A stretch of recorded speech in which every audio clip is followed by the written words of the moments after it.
tentang harta warisan. Kami bersaudara 5 orang. Masing-masing sudah dapat warisan dari orang tua. Salah satu saudara saya belum berumah tangga dan sekarang beliau sudah meninggal. Sebelum meninggal beliau menyerahkan harta warisannya kepada saya. Tapi keluarga yang lain tidak setuju. Bagaimana penyerahan itu Pak Ustadz? Adik-beradik 5 orang. 1, 2, 3, 4, 5. Yang 4 sudah menikah. Yang 1 anak lajang. Kalau dia meninggal, anak lajang meninggal, kemana harta warisannya? Harta warisan anak lajang yang tak punya anak, yang tak punya bini, maka dibagikan kepada saudara kandung. Tinggal 100 juta, kami tinggal berempat, 25, 25, 25, 25, karena sama-sama laki-laki. Kalau ada perempuan saudara kandung, lidzakari mi'zlu hadzil untsayain, anak laki-laki 2 kali bagian anak perempuan. Tiba-tiba ada satu saudara, kata dia, aku sudah dikasihnya, akadnya dulu apa? Kalau akadnya hibah sah, mana hitam di atas putih. Makanya kalau memberi hibah harus ada tanda tangan dengan materai 6.000 dan saksi. Kalau tak ada, maka balik kepada hukum bagi menurut hukum faraid. Kalau ada surat wasiat, kalau aku mati, harta warisanku semuanya aku bagikan kepada si fulan. Hukum wasiat tidak boleh semua harta. Hukum wasiat paling banyak 1/3 harta. Jadi kalau di total hartanya 100 juta, wasiat hanya terjadi 33 juta. Yang 66 tetap dibagi kepada ahli waris. Jelas? Bagaimana memperoleh ridho suami yang suka menggunakan berbagai macam kartu kredit? Ini bertanya apa curhat? Saya harus tidak memasak, padahal bahan-bahan yang dibeli dari kartu kredit. Suami tersebut susah mengendalikan pandangan mata. Akhirnya pernah terjadi perselingkuhan. Semua perilakunya sudah dinasihati, tapi dia masih melakukan di belakang saya. Mohon doa dan solusinya Pak Ustadz. Ibu, kalau ibu sudah pengajian, jangan ibu menceramahi suami ibu.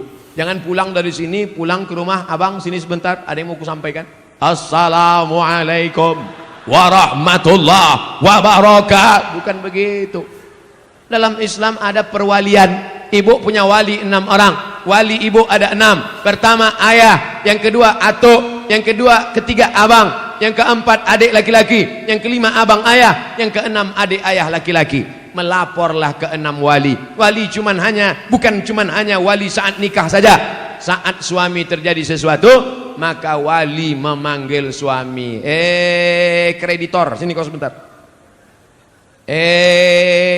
Cutman, sini. Cutman dia, lelaki kartu. Saking banyaknya kartu kreditnya. Sini bentar. Aku dapat laporan kabarnya kau asik main kartu kredit saja. Banyak utang piutang keliling pinggang. Sudahlah begitu kau selingkuh pula. Ini keponakan kami ini bukan dapat kau di tong sampah. Dulu kau pinang baik-baik. Oleh sebab itu maka suami mesti dikasih SP1, surat peringatan pertama. Jangan lupa wali yang berbicara, kita semua saling mendoakan. Di akhir majelis nanti kita doakan mudah-mudahan lembut hatinya insyaallah. Amin. Mana yang lebih dipilih, istri atau emak? Karena saudara saya tidak pernah mau mengakurkan terhadap ibu. Sakit hati istrinya sudah hampir kepada ibu saya. Gimana nih Pak Ustadz? Apa kata perempuan yang solehah? Aku milik suamiku, suamiku milik ibunya. Tidak ada sorga kecuali di tapak kaki ibu. Oleh sebab itu jangan lawan ibu.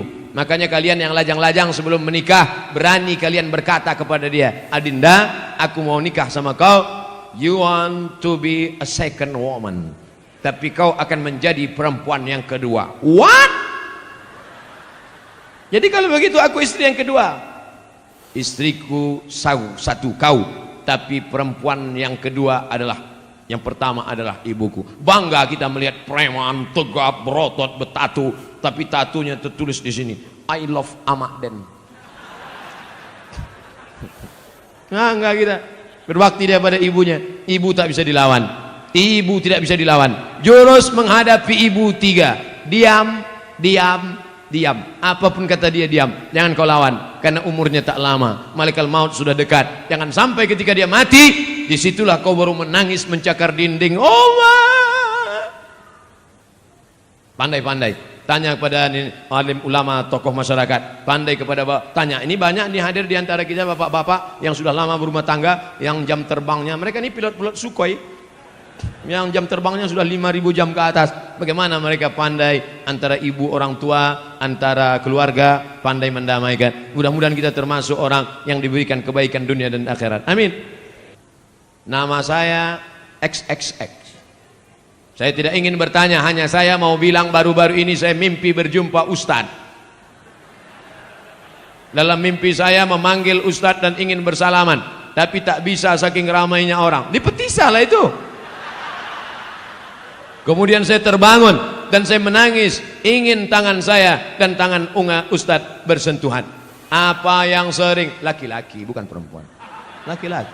Alhamdulillah, alhamdulillah, saya ucapkan puji sama Allah. Sekarang dari mulai saya pulang dari Maroko 2008 sampai 2019, 11 tahun saya jadi ustadz. Yang selalu mencari-cari saya itu, kemarin ada Ustadz Somad bisa datang ke rumah saya. Kenapa? Mertua saya sedang demam, memigau-ngigau manggil Ustadz Somad, Ustadz Somad.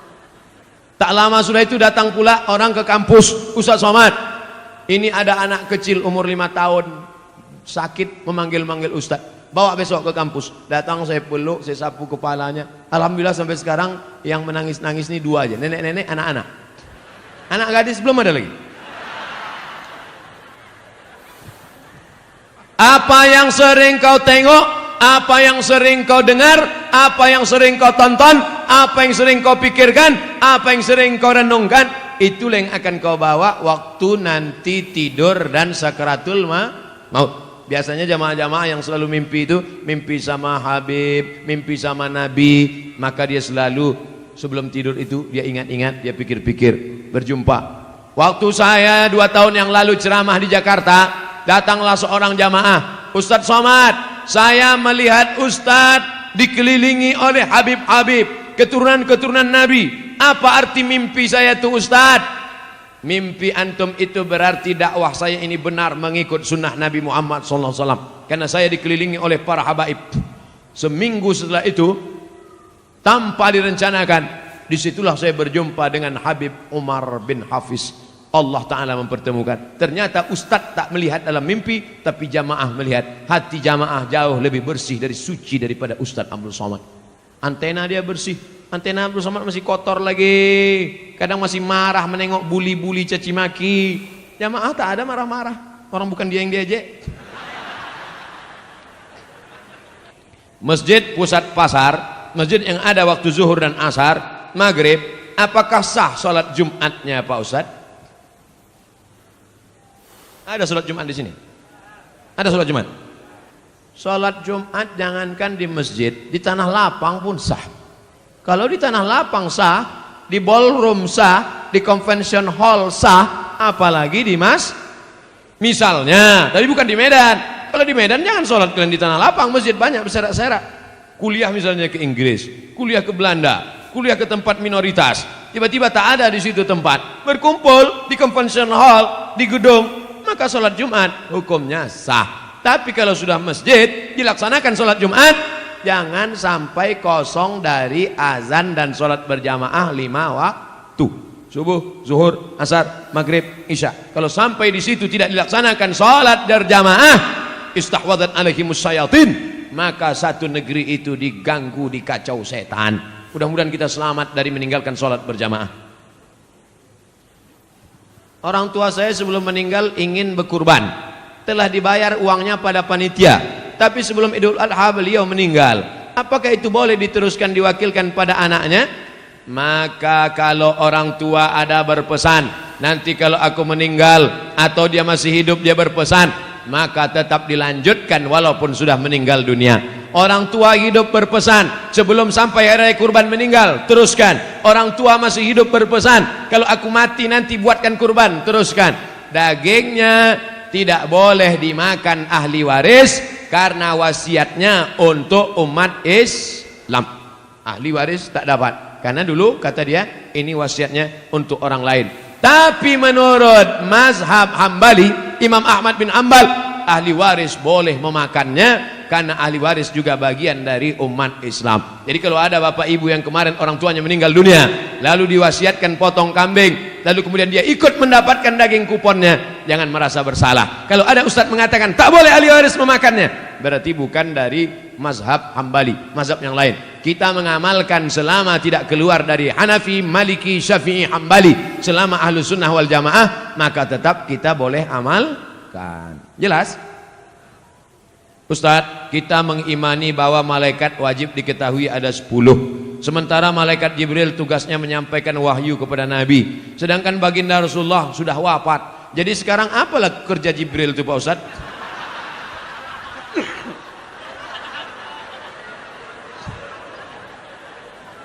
Jibril, Mikail, Israfil, Israel malaikat maut, kiraman katibin, raqib aktid, mungkar nakir, Malik Ridwan. Itu pelajaran anak TK. Sekarang saya sebutkan, innalillahi malaikatan, Allah punya malaikat. Malaikat itu kerjanya yatufuna alal ar, malaikat berkeliling di atas muka bumi. Kalau malaikat menengok ada majelis zikir, dipanggilnya malaikat-malaikat yang lain, halumu ila hajatikum, mari kemari. Ada tak malaikat yang saya sebutkan mencari majelis zikir ini dalam yang 10 tadi? Tak ada. Jangan batasi malaikat hanya cuma 10. Yang 10 itu untuk memudahkan anak TK belajar, anak sekolah. Malaikat tak berbatas. Contoh kedua, inna ahadakum yujma'u khalquhu fi batni ummihi 40 yawman nutfah. Kamu diciptakan dalam perut ibumu 40 hari dalam bentuk air, sperma, 40 hari dalam bentuk darah, 40 hari dalam bentuk daging. Tsumma yursalul malaku. Kemudian datang malaikat membawa rohmu dari alam arwah masuk ke dalam alam rahim. Ada disebutkan nama malaikat yang membawa ruh itu? Tak ada. Maka malaikat itu jumlahnya banyak. Apa tugas pokok malaikat itu? Tengok dalam surat Al-Baqarah. Wa nahnu nusabbihu bihamdika wa nuqaddisu lak. Tugas malaikat pokok, tupoksi. Tugas pokok fungsi malaikat adalah bertasbih. Ada malaikat yang sejak diciptakan sampai hari ini bertasbih tak bangkit-bangkit, subhanallah walhamdulillah wa la ilaha illallah wallahu akbar. Ada malaikat 70.000 malaikat masuk setiap hari dikeliling mengelilingi Ka'bah di bawah, di atas itu namanya wal baitil ma'mur, rumah yang dimakmurkan. Jibril malaikat berkeliling bertasbih subhanallah walhamdulillah wa la ilaha illallah wallahu akbar subhanallah. Malaikat berkeliling di atas. Adam alaihissalam rindu ingin menengok Baitul Ma'mur. Ketika turun ke bumi, kata Allah, buatlah bentuknya macam Baitul Ma'mur. Kalau dijatuhkan batu kerikil dari atas pos jatuh ke bawah, maka sama di bawah. Malaikat di atas memuji, mengagungkan Allah, manusia pun di bawah sama, subhanallah walhamdulillah wa la ilaha illallah wallahu akbar. Makanya kalau mau sama ucapan kita dengan ucapan malaikat, mesti banyak-banyak bertasbih. Jadi apalah tugas Jibril sekarang? Balik ke tugas pokok, mengagungkan, mensucikan, bertasbih, memuliakan Allah. Subhanallah walhamdulillah wa la ilaha illallah wallahu akbar wa la haula wa la quwwata illa billahil aliyyil azim.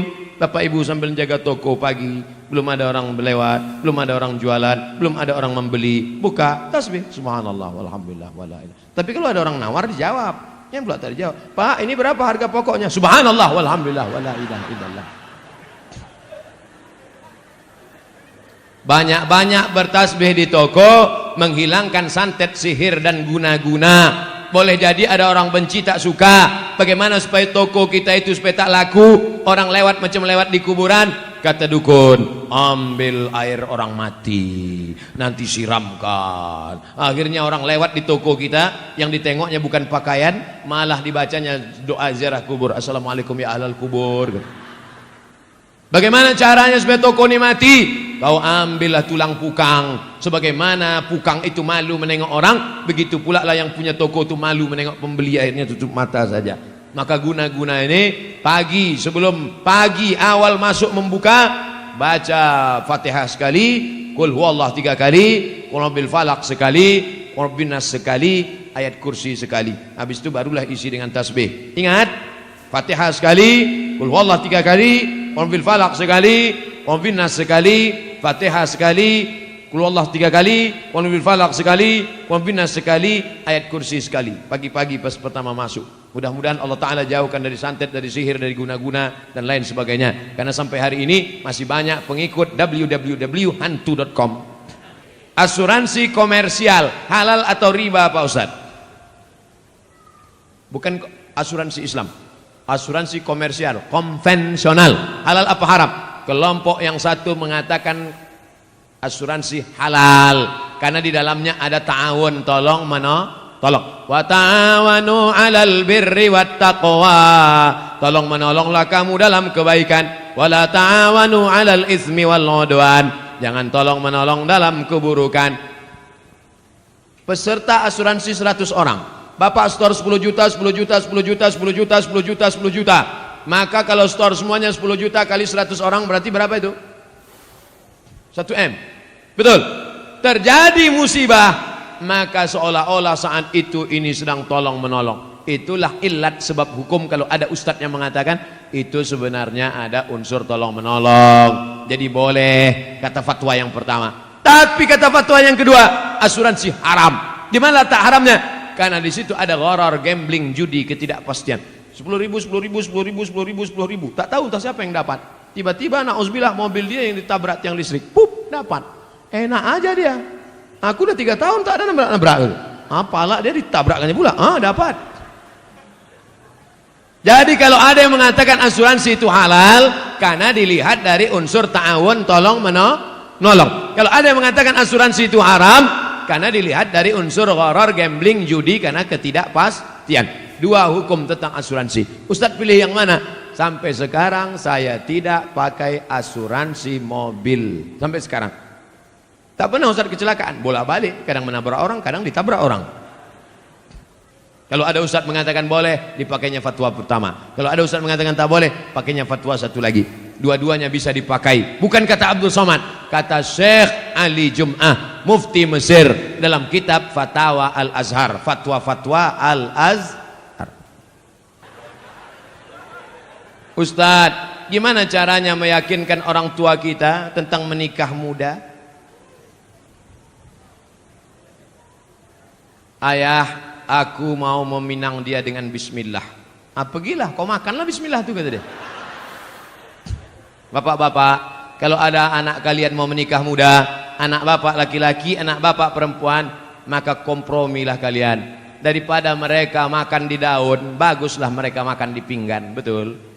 Daripada mereka kumpul kerbau, kumpul sapi, kumpul kambing, baguslah mereka berkeluarga baik. Daripada mereka melakukan perbuatan maksiat, dosa, na'udzubillah.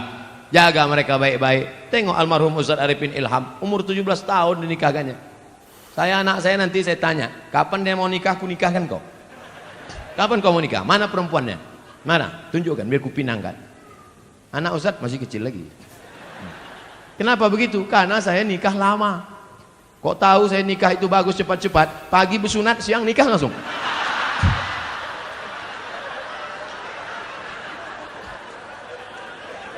Man istata'a minkumul ba'ah, siapa di antara kamu yang sudah sanggup menikah, falyatazawwaj, menikahlah, fa innahu aghaddu lil basar, karena menikah itu menjaga mata, wa ahsanul farji, menjaga kemaluan. Hafal dia Quran, terjaga hafalannya, terjaga matanya. Ini dibiarkanlah dia tak nikah-nikah, la ilaha illallah, menyiksa. Faman lam yastati, tapi kalau orang tua susah, miskin, tak ada anak lajang yang belum sanggup, fa alaihi bisawm, banyak-banyak kalian puasa sunat. Adik-adik mahasiswa, bagus kalian puasa sunat. Memang nafsu ada, tenaga tak ada. Ditunjukkan orang, dek, itu ada cewek cantik. Tak nampak aku lagi dah. Gelap aja, gelap. Aku sekarang nih Pak, jangankan cewek, apapun tak nampak aku lagi. Kalau nampak aku perempuan pakai baju merah, hijau, macam semangka aja aku rasa udah. Kalau bapak kaya, duit bapak banyak, anak gadis bapak ada, mampu bapak mengasih makan, cari anak yang soleh-soleh itu, panggil dia. Mau kau nikah sama anakku? Ku tengok kau baik kali, bagus, sering kau sholat, ku tengok. Mau kau nikah sama anak saya? Ku tanggung. Tapi kalau macam-macam, ku tembak mati kau nanti. Daripada mereka diambil perampok. Anak kita sekolah agama, jilbabnya panjang, akhlaknya baik, karena tak kita carikan jodoh yang baik-baik, tak kita tawarkan orang-orang soleh, pacaran dia dengan anak fang. Apa yang terjadi? Waktu di rumah dia cium tangan. Seminggu dia nikah dengan suaminya itu, balik dia ke rumah, "Hai ya, sehat." Dulu jilbabnya panjang, dulu kukunya bersih. Seminggu dia nikah sama laki fangnya itu, gara-gara tak kita carikan, dia sudah jatuh cinta, mabuk kepayang. Akhirnya apa yang terjadi? Dilawannya kita. Gara-gara apa? Saya tidak menyuruh bapak memaksa anak bapak untuk menikah. Kita tak bisa paksa anak kita, tapi kita bisa kasihkan alternatif. Anakku, kau sudah kusekolahkan, kau sudah kukasih makan, kau sudah kukasih kuliah. Ini calon-calon laki. Kau mau yang mana? Ini ada gemuk, ganteng. Ini ada pula yang kurus macam Ustaz Somad. Nah, ini tinggal kau pilih aja. Macam mana kau pilih? Sesuai. Nah, itu baik. Nabi SAW dipilihkannya. Siapa itu? Itulah Sayyidina Ali menikah dengan Fatimatuz Zahra. Lahirlah anak-anak Sayyidina Al-Hasan, Sayyidina Al-Husain. Mudah-mudahan bapak dan ibu dapat menantu yang baik-baik insyaallah.